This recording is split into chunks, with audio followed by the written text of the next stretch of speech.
August 19th, 1987. It was supposed to be just another weekday broadcast on KNBC-TV in Los Angeles. David Horowitz, the station's trusted consumer reporter, was preparing to go live with one of his daily segments.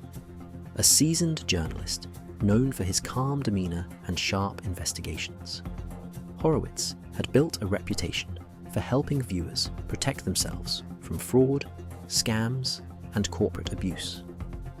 That day, the studio lights came on, the cameras rolled, and then something happened that no one was prepared for.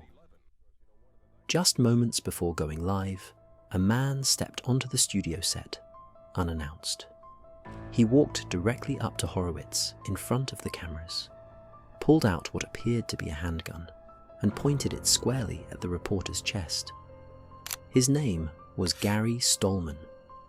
Viewers at home had no idea what was unfolding, because the control room had quickly pulled the feed from broadcast. But inside the studio, everything had changed in an instant. I have someone on the set who's standing here and would like me to read this copy which was just handed to me. You want to tell me your name or not? What is it? Gary. And Gary, where are you from? With terrifying calm, the man handed Horowitz a typed statement. "Read it," he said, on air. I was warned in 1981 by someone with connections at the CIA to stay off the computers, that they didn't trust people on computers. When I began receiving disturbing calls from my parents, which led me to believe that something terrible was going on.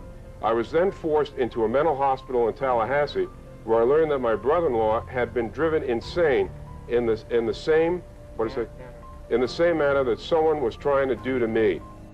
After several agonizing minutes, an opportunity opened. As Horowitz read, a security guard slowly moved into position off camera. With a burst of motion, the guard rushed the intruder and tackled him to the ground. The gun, later discovered to be a toy replica, was knocked away. No one was hurt, but the psychological impact was deep and lasting. In the hours that followed, the studio returned to normal, but no one there would forget what happened. News anchors, still shaken, carried on with the day's stories. David Horowitz, ever the professional, later returned to the air and calmly explained to viewers what had occurred. I've covered enough hostage situations, and I've been in Vietnam, and I know that when someone points a gun at you, you do what they tell you to do and hope that someone's going to save you. You're thinking about your wife and your kids and your family, and you say, what am I doing here? Why is this happening to me? And you just try to maintain as much cool as you possibly can, because I realize that if you do anything out of course, as far as this person's concerned, I don't know whether the guy was a terrorist or a wacko or somebody that was trying to get even for something. You don't know who's there. What made the story all the more chilling was how easily the man had bypassed security and entered the studio with what looked like a deadly weapon. The fallout was swift. Not only did this event lead to a re-evaluation of newsroom security procedures across the country, but it also launched Horowitz into a new form of advocacy, pushing for restrictions on realistic-looking toy guns that could be mistaken for the real thing.